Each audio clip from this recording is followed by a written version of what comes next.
एक बार फिर इस पर चर्चा शुरू हो गई है कि राहुल गांधी और प्रियंका गांधी अमेठी और रायबरेली से चुनाव लड़ेंगे। हालांकि पिछले चुनाव में राहुल गांधी अमेठी से चुनाव हार गए थे और तब से महज 4 बार अमेठी पहुंचे हैं।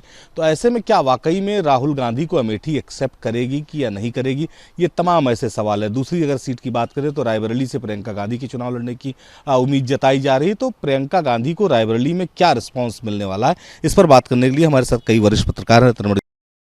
जिस तरह से ये कहा जा रहा है कि प्रियंका और राहुल अमेठी और रायबरेली वापसी करेंगे, क्या कांग्रेस का भविष्य इन 2 सीटों से उत्तर प्रदेश में सुधर सकता है?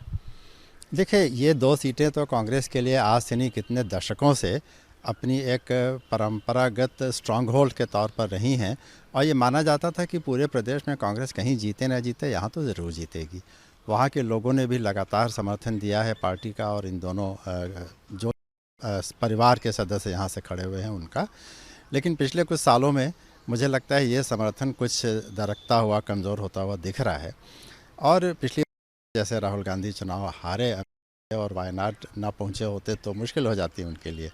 तो इस बार अगर राहुल गांधी दोबारा अमेठी आते हैं तो उनकी एब्सेंस जो पिछले 5 साल वहाँ पे रही है उसको तो मेकअप करना ही होगा। और दूसरा, उन्हें अमेठी के लोगों से फिर एक जुड़ाव पैदा करना पड़ेगा के हैं यहीं के लोगों के प्रति समर्पित हैं, जैसे कई सालों में नहीं दिखा। तो उनके लिए मुश्किल वहाँ होती है। हाँ, रायबरेली कि वहाँ की जनता ने सोनिया गांधी का साथ दिया है, हर चुनाव जीत के हैं लोकसभा। तो अगर वो चुनाव नहीं लड़ रही हैं, जैसा कि बिल्कुल स्पष्ट है, तो उनकी जगह पर अगर प्रियंका गांधी वाड्रा चुनाव लड़ती हैं तो उन्हें भी वो समर्थन मिल सकता है, क्योंकि वहाँ के लोगों में देखा गया है कि समर्थन में, वोट शेयर में कमी भले ही आए, लेकिन उनका एक सपोर्ट और एक इमोशनल सपोर्ट सेंटिमेंटल कारणों से वो परिवार के सदस्यों के प्रति है। तो अमेठी में स्थिति थोड़ी सी मुश्किल लगती है, लेकिन रायबरेली में ऐसा हो सकता है कि कांग्रेस अपनी सीट बचा ले जाने में सफल हो। हमारे साथ वरिष्ठ पत्रकार विजय उपाध्याय जी हैं। सवाल ये है, आप तो आप बगल की सीट से ही आते हैं, आपका जनपद बगल में है।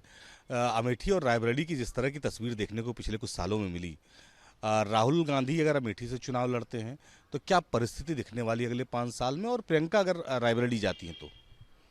देखिए, पहले बात कर लें। अमेठी 98 में कांग्रेस हार गई थी, वहाँ बीजेपी जीती थी।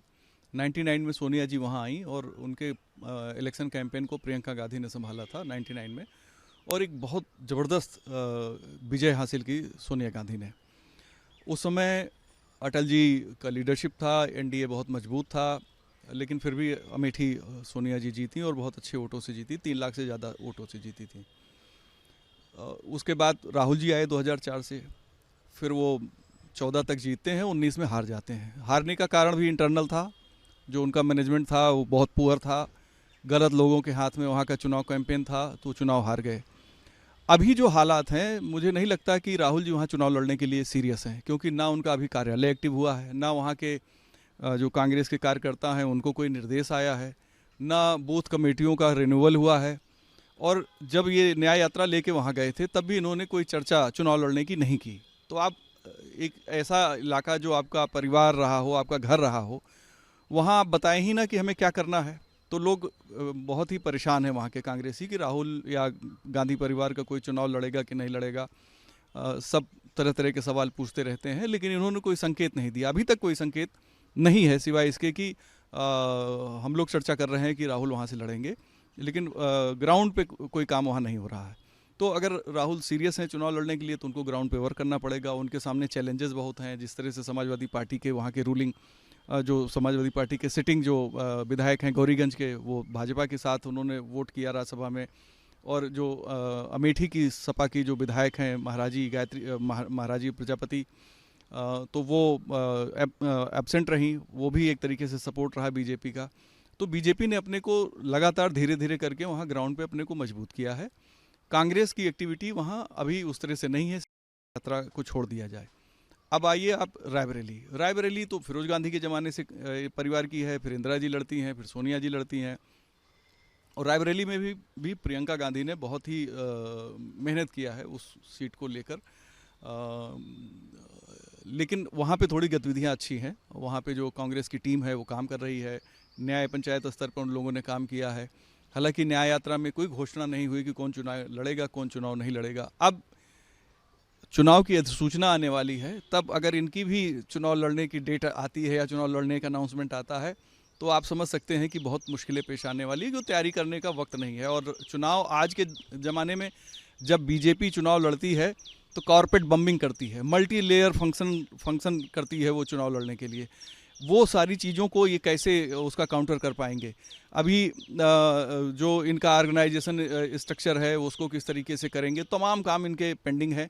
और अगर वो सारे काम पूरे होते हैं और अभी ये संकेत दिया जाता कि ये चुनाव लड़ेंगी, या जब सोनिया जी की चिट्ठी आई थी उस चिट्ठी में अगर ये बात आ जाती कि मेरे बाद प्रियंका वहाँ चुनाव लड़ेंगी, तो एक अलग स्थिति होती।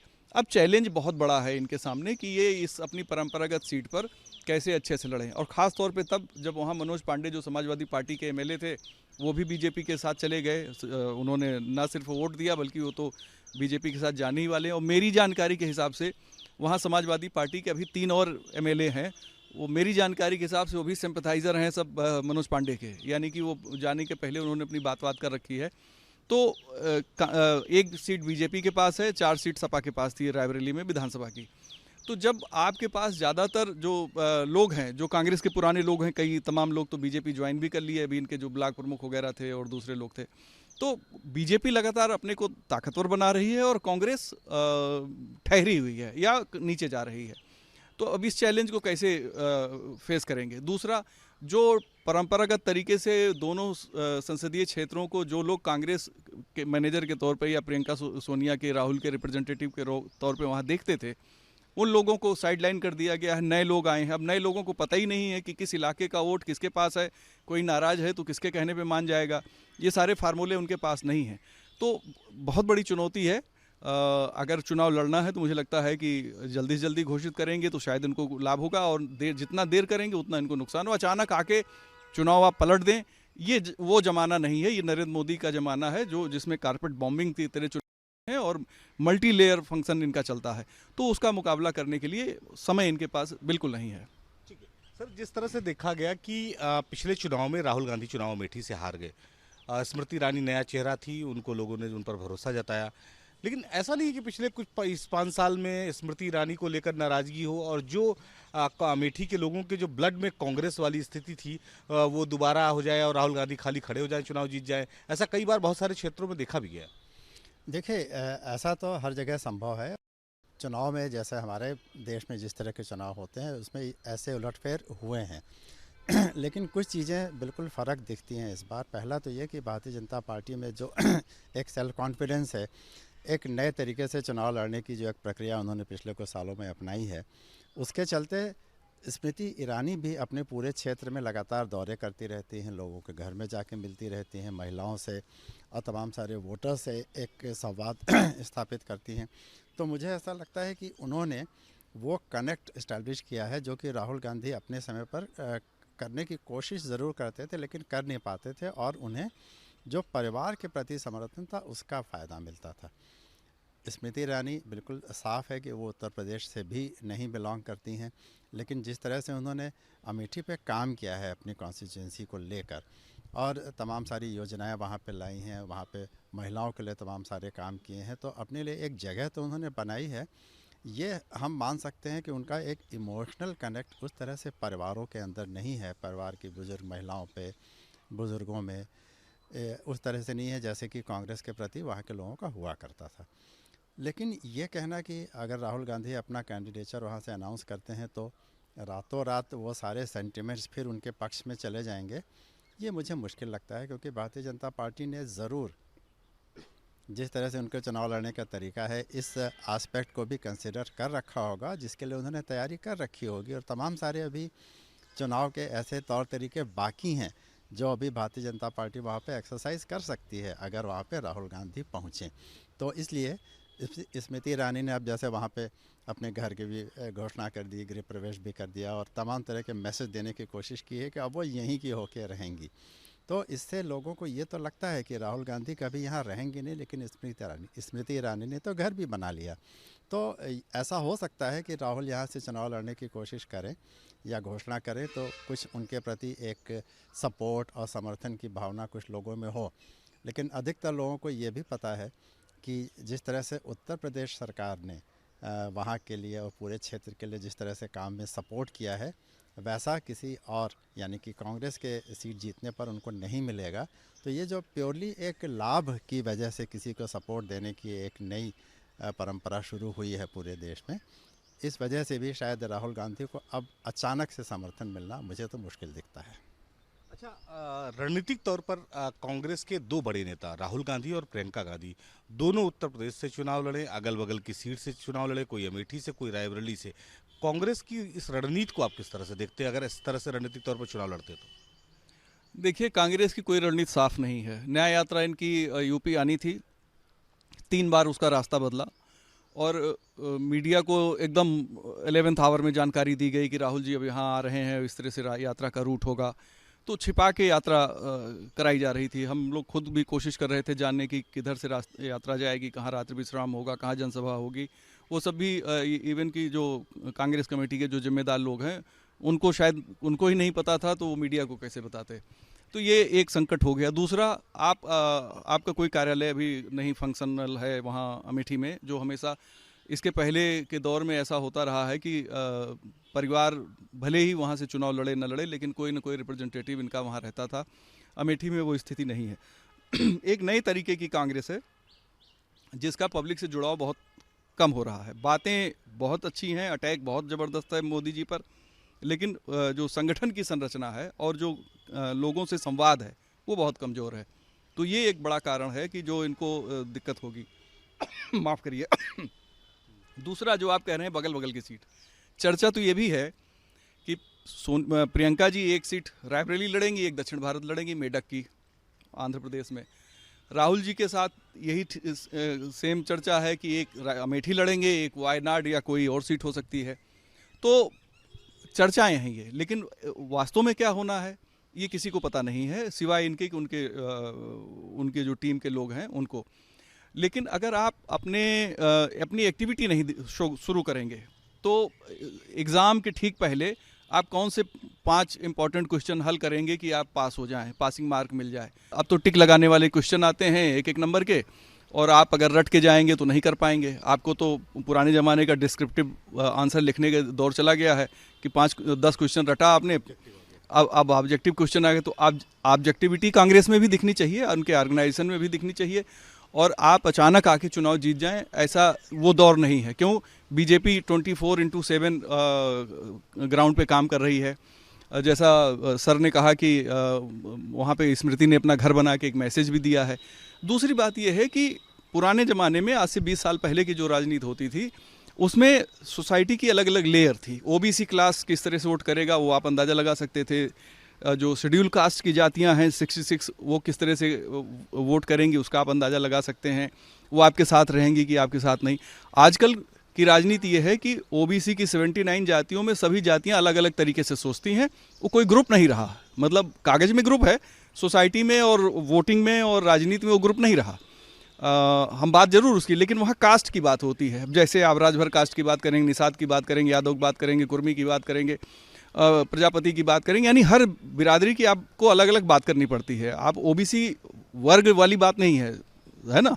दूसरा, ठीक है, ऐसे ही अब जो शेड्यूल कास्ट ग्रुप है जिसको दलित वर्ग कहते हैं बोलचाल की भाषा में, तो शेड्यूल कास्ट में भी जितनी 66 जातियाँ हैं, हर जाति अपने एजेंडे पर अपने तरीके से सोचती है और अपनी पसंद के हिसाब से वो वोट देना चाहती है या उसके लोकल लीडर हैं।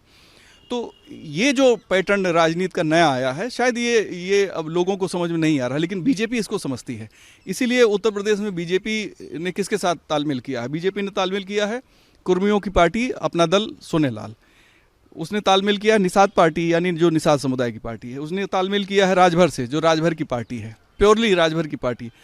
जाटों की पार्टी आरएलडी से तालमेल किया है, यानी कि जो बड़े चंक हैं ओबीसी के उनको अपने साथ लिया। अब अति पिछड़े, अति दलित किससे जुड़ेंगे? वो सीधे नरेंद्र मोदी से जुड़ते हैं। जितना नरेंद्र मोदी पे ओबीसी होने का अटैक किया जाता है उतने ही उनके वोट बढ़ते हैं। क्यों बढ़ते हैं? उनकी कम्युनिटी को लगता है कि ओबीसी हैं इसलिए वो हमारे लिए कर रहे हैं।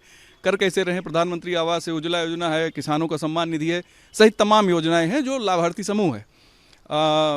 कांग्रेस को भी लाभार्थी समूह का लाभ मिला है 2009 के चुनाव में, वो लाभार्थियों की वजह से ही जीती थी, दोबारा सत्ता में आई थी। मोदी जी उसको बराबर यूज़, तीसरी बार भी यूज़ करना चाहते हैं, लाभार्थी समूह उनके साथ रहे। तो ये जो राजनीतिक जो सिचुएशन है, इसमें आज की जो कांग्रेस की रणनीति है वो फिट नहीं बैठती नज़र आ रही है। तो ये आप जो मोदी के विरोध का वोट है, आप उसको 2019 के हिसाब से देखें, 90% वोट उत्तर प्रदेश का 2 पार्टियों में था। वो था एक सपा बसपा आरएलडी गठबंधन, दूसरा बीजेपी गठबंधन। बीजेपी गठबंधन के पास 51% वोट था, सपा बसपा आरएलडी गठबंधन के पास 38% ही वोट आया, बाकी 6.5% वोट कांग्रेस के पास आया था। तो जो इस तरीके का जब वोटिंग पैटर्न है कि 90% वोट 2 गठबंधनों को या 2 पार्टियों को मिल रहे हैं, तो जाहिर है कि चुनाव की तस्वीर समझ में आती है कि एक व्यक्ति जो समाज कैसे बटा हुआ है, समाज का जो गठबंधन वो कैसे है। समाज का गठबंधन है मोदी के समर्थन में या मोदी के खिलाफ। पार्टियों का कोई मतलब ही नहीं रह गया इसमें। जो पार्टी बीजेपी के टक्कर में होगी, पब्लिक उसके साथ चली जाएगी। तो जो गठबंधन था 19 का, वो टक्कर में दिखाई दिया। इस बार समाजवादी पार्टी विधानसभा चुनाव में 80% वोट दोनों पार्टियों को मिले, सपा और बीजेपी को। बीजेपी को 44% वोट मिलता है और सपा को 37% वोट मिलता है। तो ये जो सिचुएशन है, इस सिचुएशन के हिसाब से आपको स्ट्रेटजी बनानी पड़ेगी। अगर आप स्ट्रेटजी नहीं बनाएंगे तो आप 4-5% से नीचे आ जाएंगे और चुनाव हार जाएंगे। ठीक है। जो कांग्रेस का गढ़ था, जिस पर कांग्रेस लगातार इस बात का दावा कर रही थी कि अमेठी और रायबरेली ये ऐसी सीट है जिस पर चुनाव हारा नहीं जा सकता, लेकिन उस गढ़ में बहुत सारी चीज़ें हैं। उनका जो किला था वो दरक गया। समाजवादी पार्टी चूंकि उनके साथ गठबंधन में है, उसी इलाके के सारे समाजवादी पार्टी के नेता जो है भारतीय जनता पार्टी के साथ आ गए। अब सपा भी जो समर्थन कांग्रेस को इन 2 सीटों पर दे सकती थी, शायद वो भी देने की स्थिति में नहीं है। हाँ, ये बात तो बिल्कुल सही है। और जैसा अभी पिछले राज्यसभा चुनाव के दौरान हमने देखा कि जिस तरह से समाजवादी पार्टी के तमाम सारे नेता और विधायक धीरे धीरे करके अपनी ही पार्टी से दूर हो रहे हैं, तो उसके पीछे केवल एक ही कारण नहीं है, तमाम सारे कारण होंगे, जिसमें कि उनके पार्टी के अंदर जो एक कम्युनिकेशन नहीं था अखिलेश यादव के साथ, वो एक कारण हो सकता है। लेकिन दूसरा कारण ये भी है कि वो जिस जाति को रिप्रेजेंट करते हैं, उस जाति का भी समाजवादी पार्टी के साथ कुछ असंतोष बढ़ा है। तमाम सारे कारण सामने आ रहे हैं, भले वो राम मंदिर को लेके हों, चाहे वो बाकी अन्य जातियों को जो ज़्यादा महत्व दिया जा रहा है उस पर उनकी नाराज़गी हो, और भी तमाम सारे व्यक्तिगत कारण भी हो सकते हैं। लेकिन सच तो ये है कि समाजवादी पार्टी जिस तरह से उस पूरे क्षेत्र में अपनी पकड़ बनाए हुए थी, वो तो कमज़ोर होगी ना। अगर ये सारे ही बड़े विधायक जिनका अपनी अपनी जातियों में नाम है, ये भाजपा की ओर चले जाते हैं, तो अंततः वहाँ पे कांग्रेस को किसका सपोर्ट मिलेगा? समाजवादी पार्टी के नाम पे जो विधायक थे वो तो पार्टी के साथ रहे ही नहीं। तो ये जो एक समर्थन समाजवादी पार्टी हमेशा से देती आई है, गठबंधन हो या ना हो, तो मुझे लगता है वो अब धीरे धीरे कमज़ोर होगा और इससे कांग्रेस को नुकसान ही होना है। हाँ, कांग्रेस अपने जो भी वहाँ पे परिवार के कैंडिडेट खड़े होते हैं, उनकी पर्सनल अपील पर और उनकी इमोशनल अपील पर चुनाव लड़े तो ठीक है, लेकिन समाजवादी पार्टी से किसी भी तरह के समर्थन के आधार पर, उसके दम पर अगर वो चुनाव लड़ के जीतना चाहते हैं, तो ये मुझे थोड़ी वैसी स्ट्रेटजी लगती है जिस पे बहुत भरोसा नहीं किया जा सकता। राजनीतिक समीकरण कम से कम और जो परिस्थिति है वो इस बात का संकेत दे रही कि अगर प्रियंका और राहुल गांधी दोनों अमेठी और रायबरेली से चुनाव लड़ते तो इसका बहुत बड़ा कोई इम्पैक्ट नहीं पड़ेगा। लेकिन ये ज़रूर है कि अभी कम से कम अमेठी और रायबरेली को जनता को ये पता ही नहीं है कि कांग्रेस का कौन सा उम्मीदवार उनके क्षेत्र से चुनाव लड़ेगा, और दूसरी तरफ भाजपा का एक बड़ा प्रबंधन है। तो ऐसे में काफ़ी मुश्किलें कम से कम कांग्रेस को आने वाली है अगर प्रियंका और राहुल गांधी अमेठी और रायबरेली से चुनाव लड़ते हैं तो। लखनऊ से जर्नलिस्ट सैफुल हसन के साथ निखिल शर्मा, न्यूज़ स्टेट उत्तर प्रदेश।